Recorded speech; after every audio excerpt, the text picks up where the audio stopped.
যদি বাইকে বাইককে সবাই চিনো। যদি বাইকে তাহলে যদি বাইকে তাহলে যদি হতে আমরা কি শিখবো ইফ। বাইকে তাহলে বাই শব্দ আছে বাই। ইক ইদে ইন এবং এতে অ্যাড। এটা হবে তোমার কি কমপ্লেক্স, এটা হবে তোমার সিম্পল, এটা হবে তোমার কি কম্পাউন্ড সেন্টেন্সের ক্ষেত্রে। তো এই সন্দেহকার আমরা কি করব অল্প সময় মধ্যে সুন্দর করে কোনো রুল ছাড়াই সুন্দর করে আমরা শিখবো। দেখো এখানে একটা উদাহরণ, if you read more you will know more.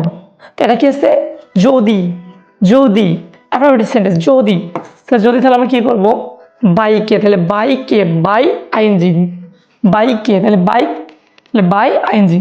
তাহলে আমরা কি করবো এই ইফের স্থানে আমরা কি বসাবো বাই, কি বসাবো বাই এবং তারপর কি দেবো ভার্বের সাথে কি দেবো আইএনজি। রিড আছে তাহলে রিডের সাথে আইএনজি লিখে আছে তোমার রিডিং, শেষ।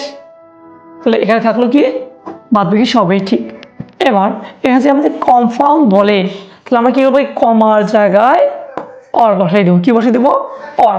কিন্তু মাথায় রাখবা কমপ্লেক্স সাবজেক্ট থাকবে কিন্তু বাকিগুলোর ক্ষেত্রে সাবজেক্ট থাকবে না।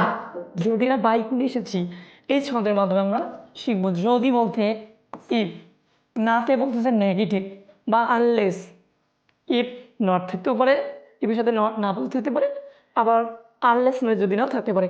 এটা হবে কমপ্লেক্সের ক্ষেত্রে, কার ক্ষেত্রে কমপ্লেক্স। এটা হবে তোমার কি সিম্পলের ক্ষেত্রে, এটা হবে তোমার কম্পাউন্ডের ক্ষেত্রে।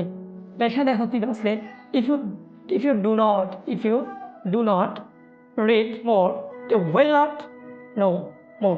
তাহলে এখানে যদি না, তাহলে দেখো ইফ এর সাথে নট আছে কি তাহলে যদি না, বা এখানে না থেকে কি থাকতে পারে আনলেস থাকতে পারে, আনলেসও থাকতে পারে।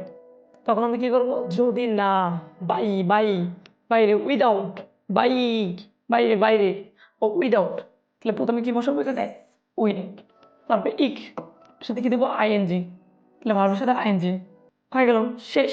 যদি এটাকে বলে কম্পাউন্ডে নিয়ে এসো তাহলে কী করবো তাহলে ও ওকে হবে অর, জাস্ট কমার জায়গায় কী নিয়ে আসবো আমরা অর বসে দেবো।